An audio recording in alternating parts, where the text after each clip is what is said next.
Donc il faut que l'astrologie est passée par une phase d'expansion où elle est entrée dans de très nombreux domaines. Oui. Elle est entrée dans le domaine de la médecine, elle est entrée dans le domaine de l'histoire, dans le domaine de l'agriculture, de la psychologie, etc. Donc elle est entrée dans des tas de domaines, et puis elle a reflué. Elle a reflué et elle s'est un petit peu vidée de sa substance tout en restant extrêmement complexe. Parce que justement, elle a gardé la complexité de ses applications tout en n'étant plus dans... C'est comme un pays, comme, je sais pas, par exemple, c'est comme un pays qui a eu un très grand empire comme la France ou l'Angleterre ou l'Autriche, et qui à un moment donné se sont repliés sur eux-mêmes et ont gardé un petit peu les infrastructures impériales. Oui, oui, oui. Donc ce sont des empires vidés de leur substance en quelque sorte. Oui. Et il faudrait, tout à l'heure vous parlez de reconquête à propos de votre histoire personnelle. Oui, oui. L'astrologie entrerait dans une phase de reconquête. Oui, oui. C'est qu'elle pourrait reconquérir les positions qu'elle a perdues, Oui. mais pour cela, il faut qu'elle retrouve sa pureté.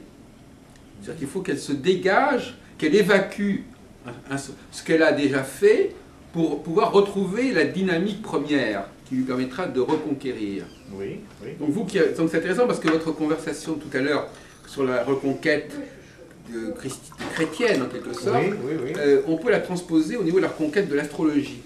Et les stratégies que les chrétiens ont peut-être pu élaborer pour réaliser cette reconquête sont peut-être valables pour l'astrologie.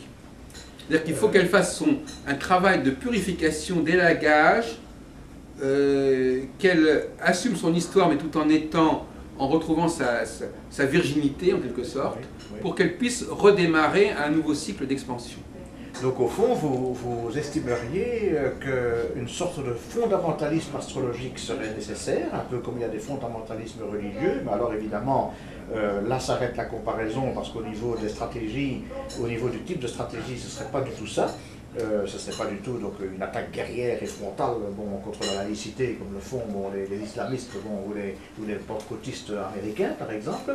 Mais, par contre, là je suis entièrement de votre avis, la nécessité de créer des cercles de pensée, une sorte de franc-maçonnerie de l'astrologie, je dirais, qui pourrait alors donc, essayer de retourner aux sources, à cette pureté première que vous voulez réhabiliter, et qui devrait donc se constituer en société de pensée. Donc il faudrait finalement qu'il y ait autour de l'astrologie des sociétés de pensée qui s'organisent, des sociétés de pensée qui soient ouvertes au dialogue, bien entendu, avec également les non-astrologues, de même que les sociétés de pensée maçonniques ou chrétiennes devraient être ouvertes à des non-maçonniques et à des non-chrétiens. Dans ce sens-là, oui, je suis d'accord avec vous. Je ne suis pas certain que l'astrologie soit en fin de cycle, je ne suis pas certain qu'il y ait un essoufflement. Disons que pour le moment, il y a beaucoup de gens s'intéressent à l'astrologie, mais ce n'est peut-être pas toujours pour le bon motif. Donc là, on est bien d'accord. Mais par contre, la nécessité de faire une reconquête, ou en tout cas la nécessité de reprendre des positions crédibles face à la communauté scientifique, là, je suis d'accord. Donc il faut que nous nous rendions, je dis nous, moi je ne suis pas un astrologue, je ne me considère pas comme un astrologue, mais en tant que sympathisant de l'astrologie, je dirais, il faut que nous nous rendions crédibles face à la communauté scientifique, et pour ce faire, le meilleur moyen, c'est de créer des cercles de discussion, des groupes de pensée, une espèce de franc-maçonnerie de l'astrologie finalement. C'est un petit peu comme ça que je le verrais. De dispenser des cours également, de multiplier les possibilités de dispenser un enseignement. Oui, je ne suis pas contre votre idée, Monsieur Cologne. Cela dit, donc, pour revenir à ce fameux débat sur la grandeur des cycles, oui. C'est vrai que moi je pense qu'il faut faire une astrologie à échelle humaine. Oui. Or pour moi, des cycles de 2000 ans, ce n'est pas à échelle humaine, voyez-vous. Donc je pense qu'on n'en a rien à faire de ces cycles de 2000 ans. Bon, c'est une construction des historiens des religions de la fin du XVIIIe siècle qui se sont amusés à faire une corrélation. C'est Dupuis par exemple. Voilà, exactement. Oui, oui. Bon, dans l'origine des cultes, effectivement, de Dupuis, ça a été... Bon, d'ailleurs, je ne pense pas que ce soit de l'astrologie au sens strict du terme. C'est une sorte de cosmolatrie, enfin, ce qu'on peut appeler. Bon. Mais je pense qu'il faut réinsérer l'astrologie de toute façon. Alors déjà, mon idée principale, pour moi, c'est le retrait stratégique de l'astrologie. L'astrologie ne se veut plus qu'un modèle qu'elle met à la disposition de différents spécialistes dans les domaines les plus divers. C'est-à-dire que l'astrologue n'est plus que celui qui fournit les modèles, qui aide, ce n'est pas lui qui est capable de se substituer à l'objet étudié. Oui. Il met son savoir au service des spécialistes des différents domaines. Oui, les médecins par exemple, voilà, les historiens. Mais il n'est pas. Voilà, et ce savoir, il faut que ce soit un savoir suffisamment épuré, suffisamment simple, et suffisamment simple pour que toute personne de bonne volonté puisse l'utiliser. Oui. Et même à tel point que, même à la limite, que ce soit un savoir que tout le monde comprenne. Oui. Ce que vous venez de dire est très intéressant parce que ça me rappelle un petit peu une opinion d'André Vautier, qui est décédé déjà maintenant il y a quelques années, que Gémini et Michel ont très bien connu, oui. Et qui était un historien des religions, s'intéressait beaucoup aux origines du christianisme et qui considérait que l'astrologie était une science auxiliaire de l'histoire. Donc je dirais que ça rejoint peut-être un peu votre point de vue. L'astrologie, le repli stratégique ou le retrait stratégique dont vous parlez, ce serait un retrait sur une position de science auxiliaire mettant à la disposition des autres sciences des modèles. Mais alors, donc, à quel modèle pensez-vous? Au modèle cyclique alors certains modèles cycliques, parce que voyez-vous, moi je pense que l'astrologie devrait être une sorte de mathématique de l'humain. Oui. Donc une mathématique, donc les astrologues seraient des mathématiciens qui discuteraient entre eux, non pas de pratiques astrologiques, oui, mais de théories astrologiques. Oui. Et ils élaboreraient des outils conceptuels aussi cohérents que possible, qui discuteraient entre eux de la valeur des différents outils, non pas sur le principe, comme on le fait aujourd'hui, de « Ah, mais cet outil marche ou ne marche pas », c'est pas le problème, c'est la question de la cohérence transdisciplinaire, interdisciplinaire, épistémologique du modèle ou des modèles. Et à partir de ce moment-là, ce modèle est mis à la disposition des psychologues, des gens qui conseillent. La plupart des astrologues, qu'est-ce que c'est que des astrologues? Ce sont des gens qui veulent aider, des conseillers en bien-être. Voilà. Ce ne sont pas des astrologues. L'astrologue, c'est un théoricien de l'astrologie. Bon, ce qu'on appelle aujourd'hui les astrologues, ils sont mal nommés. Ce sont des conseillers en bien-être qui se servent de l'outil astrologique. Oui. Mais ils ne sont pas concepteurs de l'outil astrologique, ils l'utilisent tel qu'on le leur donne, et ils l'utilisent sur un domaine qui est le leur, c'est-à-dire en quelque sorte leur propre spécialisation. Donc l'astrologue, quand on lui demande qu'est-ce que vous savez faire, il nous dit je suis astrologue. Non, il n'est pas astrologue. Il est avant tout, d'ailleurs quand je les ai interviewés, on voit bien, c'est quelqu'un qui connaît l'humain, qu'il y a des gens qui viennent lui demander de l'aide, c'est ça son métier. Oui. Et en fait, il se sert de l'astrologie accessoirement. Bon, alors il accommode l'astrologie à son métier. Oui. Donc alors, moi je préférais qu'on redéfinisse le mot astrologue pour ne pas l'utiliser pour désigner des gens qui sont des praticiens du bien-être et qui se servent de l'astrologie. Ce sont des coachs en quelque sorte. Ce sont des gens, ce ne sont pas des astrologues, ce sont des gens qui sont des utilisateurs de l'astrologie, voilà. Et ça leur donne une cohérence plus grande parce que ils connaissent leur propre sujet. Oui. Ce n'est pas l'astrologie, ils connaissent leur propre sujet, ils connaissent leur métier. Ils connaissent leur métier, donc ce n'est pas l'astrologie qui va leur apprendre leur métier. Mais ils se servent de l'astrologie pour, ce que j'appelais tout à l'heure, pour polariser leurs analyses. Par exemple, s'il y a un changement de phase, ça va avoir des effets sur une population, et donc l'astrologie va les aider à comprendre les effets de ce changement de phase par rapport à leur domaine. Je donne toujours l'exemple, si vous mettez de l'acide sulfurique sur des objets, si vous me donnez 30 objets, je mets de l'acide sur ces 30 objets, chaque objet va être perturbé par l'acide de façon différente. Mais en même temps, quelqu'un qui est spécialisé dans l'acide sulfurique va reconnaître, c'est par exemple quelqu'un qui est spécialisé dans la balistique des armes, eh bien, on va pouvoir utiliser un pistolet sur 50 cibles différentes, on reconnaîtra l'origine du pistolet, on reconnaîtra l'origine de l'arme. Oui, oui. Oui, d'accord. Voilà, donc, juste une chose à ce sujet, parce qu'on va peut-être... Est-ce qu'on va... on coupe la caméra maintenant Moi, ça m'est égal. Juste une chose, donc moi je suis d'accord avec vous pour ce repli stratégique, donc de se dire, voilà, on va essayer d'élaborer des modèles, et on va discuter entre nous des modèles, mais évidemment, et d'accord aussi pour rapetisser les cycles. Hein, donc ne pas aller dans le Manvantara de Guénon, rapetisser les cycles. Bon. Mais quand même, selon qu'on abordera des matières historiques, et là je suis d'accord, pluridisciplinarité, histoire de l'art, histoire de la littérature, histoire des idées politiques, histoire des types de sociétés. Donc selon qu'on abordera la pluridisciplinarité historique, ou selon qu'on abordera la pluridisciplinarité individuelle à l'échelle humaine, médecine, psychologie, psychiatrie, etc., etc., il faudra quand même deux types de cycles relativement courts. Non, pas. Non, ce sera le même cycle. Ce sera le même cycle. Le même cycle. Ah, d'accord. La seule chose, c'est que l'historien étudiera une succession de cycles.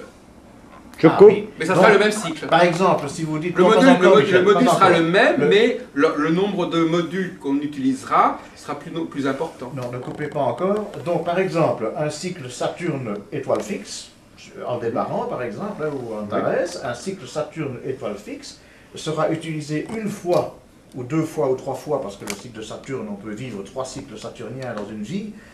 Donc ce cycle-là sera utilisé pour une vie d'un point de vue médical ou psychologique, et le cycle sera utilisé dans sa chaîne de succession pour une période historique d'un aspect. On n'a pas besoin d'avoir 2 cycles différents. Histoire de l'art, histoire de la littérature. Ce sont des modules qu'on peut multiplier, mais le module reste toujours, c'est un seul et même module. Voilà. Il y a 2 positions qui sont dans l'arène, enfin en lice, concernant l'origine de l'astrologie. Il y a une position qui serait plutôt, disons, scientiste, c'est-à-dire qui voudrait que l'astrologie ait compris des lois du cosmos. Oui. On sait très bon, c'est pas la mienne, je dis tout de suite. Oui. Donc à ce moment-là, les astrologues auraient été des gens qui auraient compris compris l'importance de certaines configurations. Bon. Moi, je ne crois pas à ce scénario. Moi, je crois plutôt au scénario d'une humanité qui choisit dans le cosmos ce qui peut faire sens pour elle au niveau numérologique. Ah, donc là, il y a une dimension qu'on n'a pas encore abordée, l'arithmosophie. Pour moi, c'est la recherche de... Voilà, il y a une arithmosophie au cœur même de l'astrologie. Donc, c'est-à-dire que c'est une recherche du nombre. Ce n'est pas une recherche de sens, de symboles, quoi que ce soit. C'est une volonté de faire apparaître le nombre dans l'organisation du temps. À partir de ce moment-là, on tombe sur Saturne, qui est une planète commode, qui est la planète la plus lente qu'on connaît à l'époque, dont le cycle est de point de vue numérique, le même cycle que le cycle lunaire, hein, et qui a à cause des 29 ans, 29 jours, c'est ça, à cause de l'analogie entre les 29 ans et les 29 jours. Voilà. C'est ça qui fait de Saturne une cible privilégiée comme outil de travail. Oui, oui. On s'aperçoit aussi qu'il y a des grands axes dans le cosmos. Il y a des axes stellaires. Oui. L'axe Aldébaran en Tharès, et là, ils sont vraiment... Ils coupent le ciel en deux, carrément. Oui, parce que maintenant, ils sont à 8 degrés Gémeaux, 8 degrés Sagittaire. Et puis un autre axe qui est à peu près également identique, c'est Régulus Fomalo, à 0 degré Lion, 0 degré Vierge et 0 degré Poisson. Et qui viennent évidemment des constellations décalées, puisque Aldébaran en Tharès, c'est d'abord le Scorpion et le Taureau. Oui, c'est la Yanamsa, c'est ce que les Indiens appellent la Yanamsa. Donc pour eux, quand je me réfère aux zodiacs tropiques, je suis anachronique. Évidemment, ce qui les intéressait, c'était les constellations, non pas les signes. Donc là, vous pensez que ce qui les intéressait, c'était le zodiaque sidéral. Enfin, c'était en tout cas l'ensemble des constellations. Non, même pas, c'est même pas les constellations, c'est simplement les étoiles. Les étoiles. Mais on n'a pas besoin des constellations dans ce système. Bon, donc ils ont découpé ce fameux cycle de Saturne. C'était une espèce d'opportunité. Il y avait un cycle de 28 ans, on pouvait le découper en 4 phases de 7 ans en se servant des étoiles fixes royales. Oui. Et ça faisait un système qui était quasiment naturel, qui était organisé pour ça. Bon. Et ce système se suffisait à lui-même, en quelque sorte. Donc il n'était pas nécessaire de s'intéresser ni à Jupiter, ni à Vénus, ni à Mars, ni à quoi que ce soit. C'était un cycle. Et pourquoi faire? Parce que il n'avait besoin que d'un certain cycle pour marquer le temps, il n'avait pas besoin de tous les cycles. Donc si vous voulez, il y a les astrologues qui considèrent que l'astrologie doit s'occuper de tout ce qui existe astronomiquement, et parce que tout a une réalité astronomique et donc astrologique. Et puis il y a la nouvelle école qui est plutôt pour employer une expression chère à notre ami à l'école de Jean Hoyou et de Jacques Vanès, l'anthropocosmologie, qui, moi je suis plutôt dans une approche anthropocosmologique, c'est-à-dire qu'est-ce que l'homme a à faire avec le cosmos, qu'est-ce qu'il en a fait. C'est pas qu'est-ce que le cosmos a fait de l'homme, c'est qu'est-ce que l'homme a fait du cosmos. Mais après il y a un choc au retour évidemment, puisque l'homme s'est branché, s'est programmé par rapport au cosmos, à un moment donné, j'étudie le cosmos pour comprendre la programmation de l'homme. Mais ça n'est pas moins une programmation que l'homme a déterminée lui-même. L'homme a déterminé ce qui, dans le cosmos, faisait sens pour lui, et après, bien évidemment, il se retrouve pris dans ce système qu'il a lui-même élaboré. Voilà. Mais alors, donc, la question sous-jacente à ça, c'est donc qui a attiré l'attention des hommes sur cette cyclicité saturnienne? C'était l'observation astronomique. Et l'importance de l'observation astronomique. Donc, c'était ce sont des données astronomiques qui sont apparues au cours de l'histoire de l'astronomie. Et donc, votre intérêt pour les conjonctions Saturne-étoile fixe, donc pour le moment, c'est uniquement pour déterminer corrélative à ça, bien entendu. C'est uniquement parce que c'est un moyen de découper le système en période de 7. Mais les lunaisons Soleil-Lune, les conjonctions Soleil-Lune restent toujours valables alors à ce moment-là, parce qu'il me semble quand même que les luminaires, dans une observation astronomique, je dirais, accessible à tout un chacun, ne sont quand même pas les luminaires et les étoiles, bien sûr, comme l'a dit Denis Labouré, Soleil, Lune, étoile, qui constituent la première donnée. Bon, Saturne on a un binôme, on a un groupe Soleil-Lune qui correspond à une microchronologie, c'est-à-dire au niveau de la semaine, au niveau du mois, au niveau de l'année. Et puis on a un autre groupe que les hommes ont essayé de... Ce groupe-là, il existe objectivement. Les conjonctions Soleil-Lune, elles existent, on les observe. Bon, vous me direz que le fait de leur accorder l'importance est purement subjectif à la limite. C'est pas parce qu'il y a des conjonctions qu'on doit s'y intéresser. Enfin, apparemment, les hommes s'y sont intéressés. Et à un moment donné, on a essayé de construire un système parallèle sur un autre plan, sur la base des nouvelles découvertes astronomiques. Parce on est bien qu'on a découvert le cycle conjonction, on a découvert les conjonctions Soleil-Lune bien avant de découvrir les conjonctions Saturne-Étoile. Parce que pour découvrir les conjonctions Saturne-Étoile, il fallait déjà savoir que Saturne existait en tant que planète. Donc c'est des millénaires, des siècles après qu'on a instauré un autre système parallèle qui avait l'avantage d'avoir une amplitude de temps supérieure. Mais ça ne veut pas dire que ce système avait une valeur en lui-même. C'est nous qui avons jugé bon de nous en accorder une. Donc il n'y avait pas besoin ni de découvrir la signification du... Le système n'avait pas de signification. C'est l'homme qui a décidé de lui donner du sens.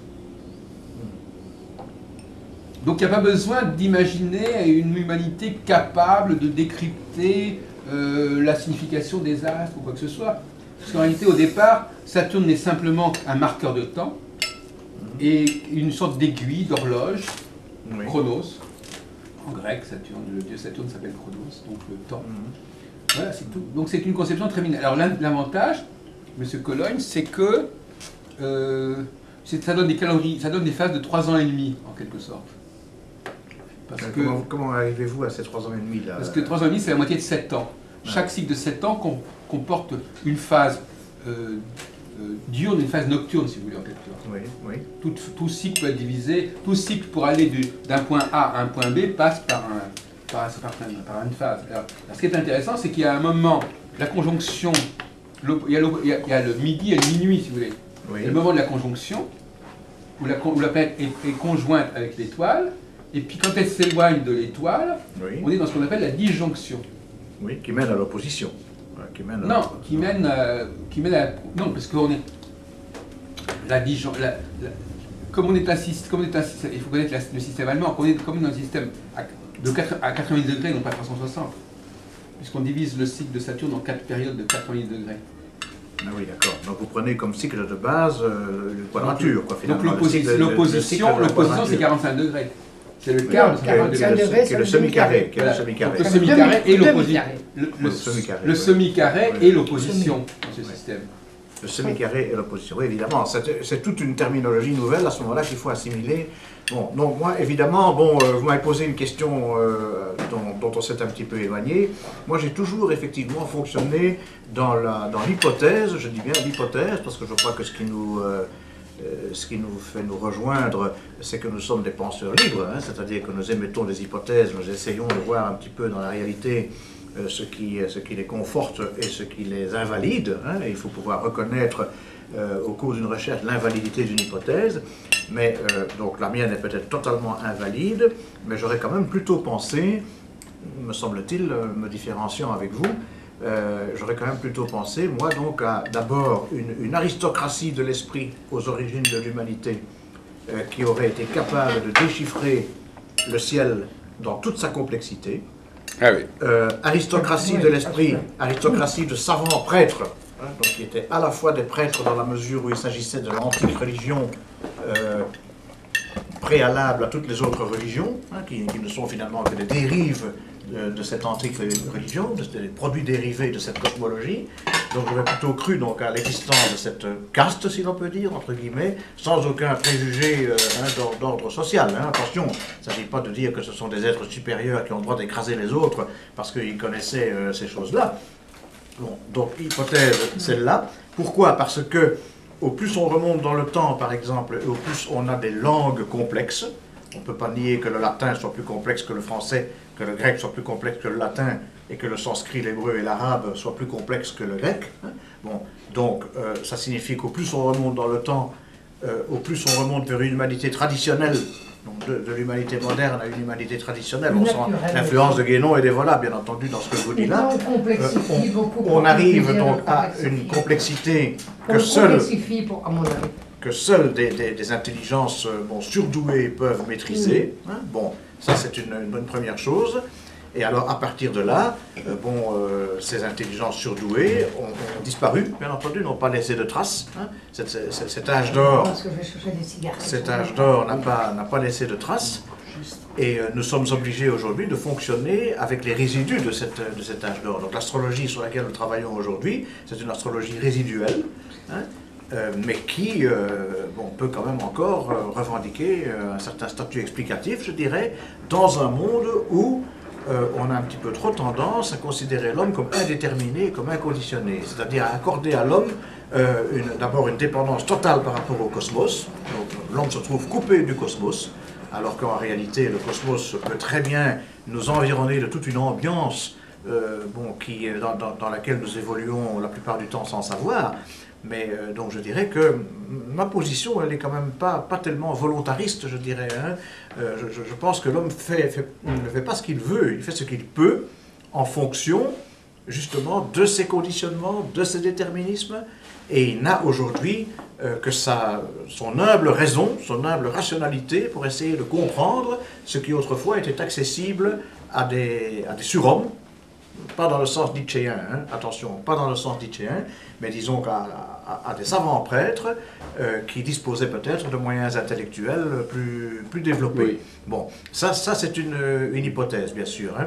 Mais ceci dit, là où je vous rejoins totalement, c'est que dans la complexité de l'astrologie actuelle, complexité qui vient, à mon avis, plutôt non pas au départ d'une simplification, mais je dirais plutôt au départ d'une incapacité à la comprendre.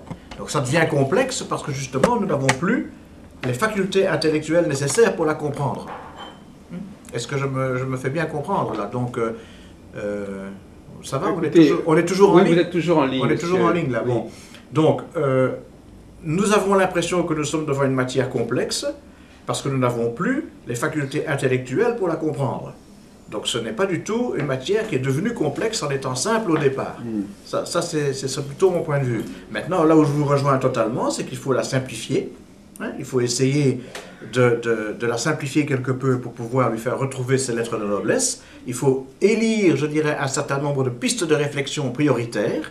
Et ces pistes de réflexion ne peuvent se faire qu'à la faveur de ce que vous appelez un retrait stratégique, un repli des astrologues sur un statut de véritable astrologue, c'est-à-dire des épistémologues de l'astrologie, qui se réunissent dans des sociétés de pensée et qui essayent d'exercer au départ de ces sociétés de pensée une influence de manière à ce que l'astrologie retrouve son état, sinon originel, puisque cet état originel est subordonné à l'existence d'une autre humanité, mais du moins un état, je dirais, proche de celui qu'il était à l'époque où l'astrologie était encore enseignée dans les universités, c'est-à-dire grosso modo à la fin du Moyen-Âge et la Renaissance, l'humanisme et le début du XVIIe siècle, où n'oublions pas, Johannes Kepler, auteur des lois astronomiques, dressait encore des horoscopes et a été le dernier astronome à être un défenseur de l'astrologie.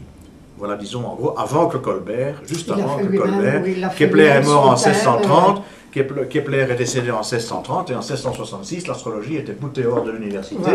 Voilà. Donc je crois que là, il y a une rupture historique importante, et je crois qu'effectivement, rattraper le temps perdu, les 4 siècles que nous avons perdus dans l'étude de l'astrologie, nécessite effectivement de nous regrouper dans des sociétés de pensée, et d'organiser un nouvel enseignement sur la base, Jacques, là je suis entièrement d'accord avec vous, sur la base, au départ en tout cas, d'une relative simplification, c'est-à-dire choisissons des thèmes privilégiés, et bien entendu, le thème de Saturne et des étoiles fixes en est un.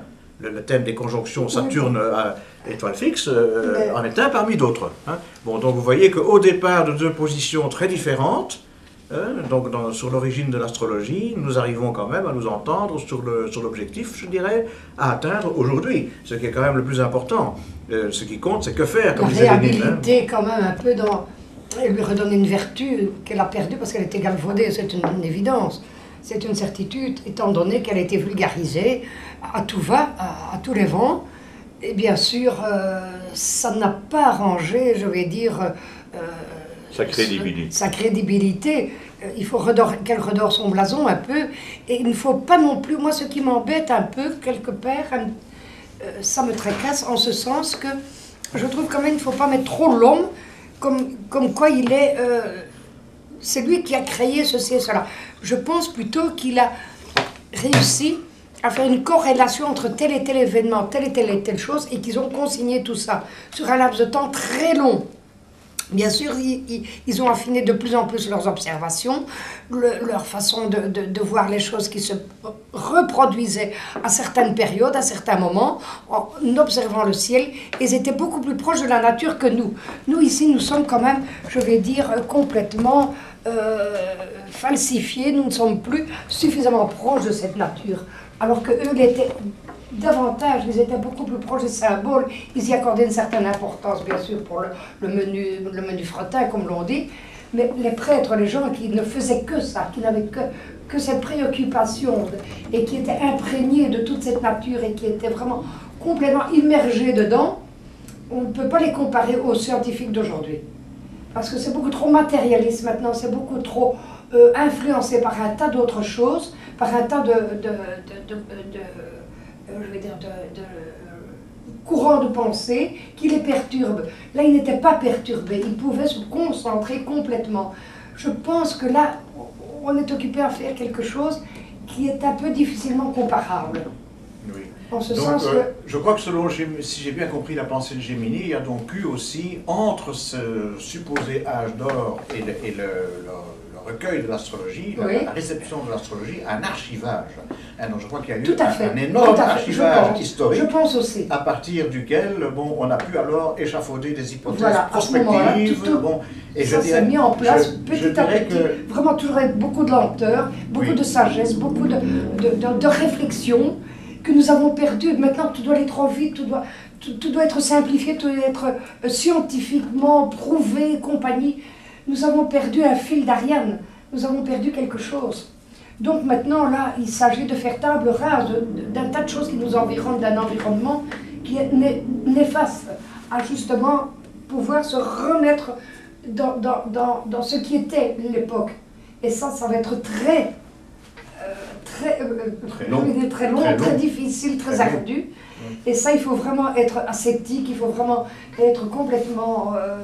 comment je veux dire, en dehors de cette civilisation de progrès, de profit et d'autres choses qui viennent perturber, qui viennent automatiquement tronquer beaucoup de choses. C'est pour ça que je crois que l'idée de Jacques, l'idée de ce qu'il appelle le retrait stratégique, ça rejoint un petit peu ce que tu dis, hein, Gemini, parce que finalement, ce retrait stratégique, c'est aussi un retrait par rapport à un environnement exactement, délétère, un environnement délétère de la société qui fait qu'on ne peut plus se concentrer comme les archiveurs. On peut plus s'entendre penser, comme on dit. comme les archiveurs d'autrefois, hein, oui, comme oui. les archiveurs d'autrefois Voilà. qui étaient dégagés de tout souci, De tout souci. et dont la Aussi préoccupation bien matériel majeure, que, voilà. contre. Donc, je dirais que pour peut-être s'acheminer petit à petit vers une conclusion, parce que l'heure avance, Oui, malheureusement. hélas, voilà, nous sommes tenus par des contraintes. Il y a, Jacques, je ne sais pas si vous avez entendu parler, certainement entendu parler de Saint-Yves d'Alvèdre, hein, bon, et de ses livres, et dans Saint-Yves d'Alvèdre et dans Le Roi du Monde de René Guénon, qui s'inspire de Saint-Yves d'Alvèdre, il y a ces trois fonctions suprêmes, comme il est dit, le Brahma, le Mahatma et le Mahanga. Et le Brahma, sa fonction, c'est de parler au ciel face à face. Voilà, exactement. Sans avoir toutes ces interférences. C'est-à-dire que le Brahma, qui est le pouvoir suprême détenu, à mon avis, par ces hommes de l'âge d'or, mais encore une fois, hypothèse, hein, attention, je suis peut-être complètement à côté de la plaque, et j'accepterais bien volontiers qu'on me démontre que je suis à côté de la plaque, avec beaucoup d'humilité, j'accepterais de m'être trompé, mais disons que c'est ce que je vois, ce Brahma, c'est l'archiveur, hein, c'est celui qui parle avec le ciel face à face, c'est-à-dire c'est celui qui récolte tous les renseignements et qui établit sur des milliers et des milliers d'années, parce que la lenteur est de Dieu, la précipitation est du diable, dit un proverbe musulman. Exactement. Donc voilà, il y a ça. Puis alors il y a le second personnage, le Mahatma, qui lui vient en second lieu et qui prédit les événements de l'avenir, c'est-à-dire qu'à partir de l'archivage effectué par le Brahma, lui, il fait de la prospective, il fait de la prédiction, hein, il essaie de guider l'humanité vers la meilleure solution possible dans un vivre ensemble, parce que bon, finalement, le grand problème de nos sociétés postmodernes, c'est d'assurer un vivre ensemble. Hein, nous sommes dans des sociétés qui sont déchirées par de la violence, par des haines, hein, et donc il faut absolument que l'amour prenne le dessus sur la haine. Et donc, je crois que bon, c'est une utopie, bien sûr, mais nous devons regarder vers ces utopies inatteignables, mais nous devons être mobilisés par ces utopies pour essayer de construire quelque chose qui tienne à peu près debout. Hein, il faut un mythe mobilisateur, comme disait Sorel, hein, et ce mythe mobilisateur, c'est ces utopies, car après le Mahatma qui prédit les événements de l'avenir, il y a le Mahanga, le troisième personnage, le dernier, qui lui dirige les causes des événements. Hein, dirige les causes des événements. C'est-à-dire qu'il sait ce qui va se passer grâce au Mahatma et grâce au Brahma, mais il dit aux hommes, voilà, il ne faut pas faire ceci en ce moment parce que ça va conduire à tel, par exemple, il ne faut pas négocier sur tel ou tel point parce que ça va conduire à une catastrophe. Il faut au contraire négocier sur d'autres points. Bon, on est ici en Belgique dans un stade, évidemment, maintenant il y a l'histoire de l'Église et des pédophiles de l'Église qui éclipsent tout. Mais bon, derrière ce problème des prêtres pédophiles, il y a toujours, à l'horizon des prochains mois, le problème de l'éventuel éclatement de la Belgique ou le problème de trouver une solution constitutionnelle.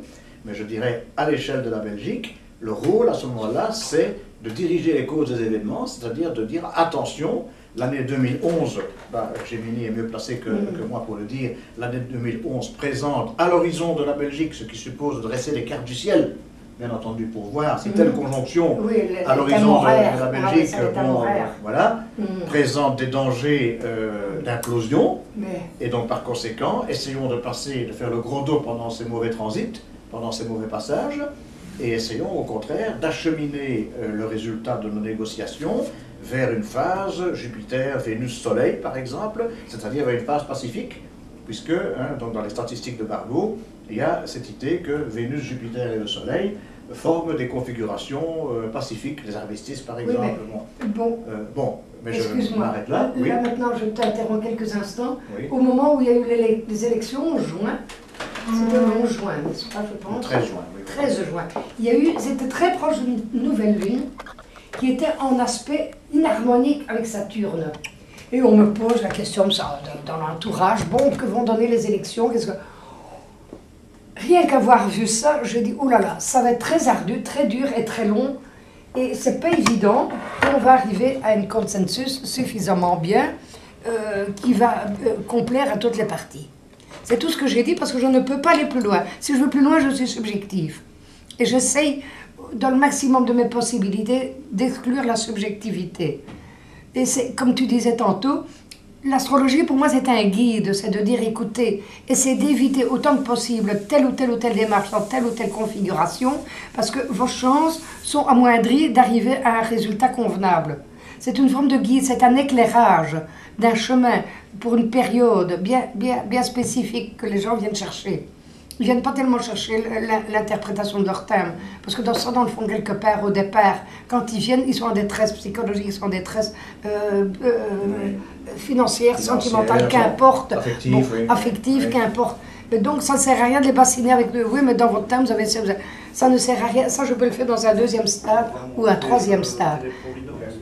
Donc, au départ, il faut d'abord servir un peu de guide et d'éclairer la lanterne et d'essayer de débroussailler un problème et d'estimer que, oui, mais essayez parce que vous avez une tendance à être trop comme ceci. Servez-vous plutôt de cette tendance-là qui est chez vous, mais que vous n'avez pas encore exploité et qui est encore à l'état trop, comment dit-on, récessif.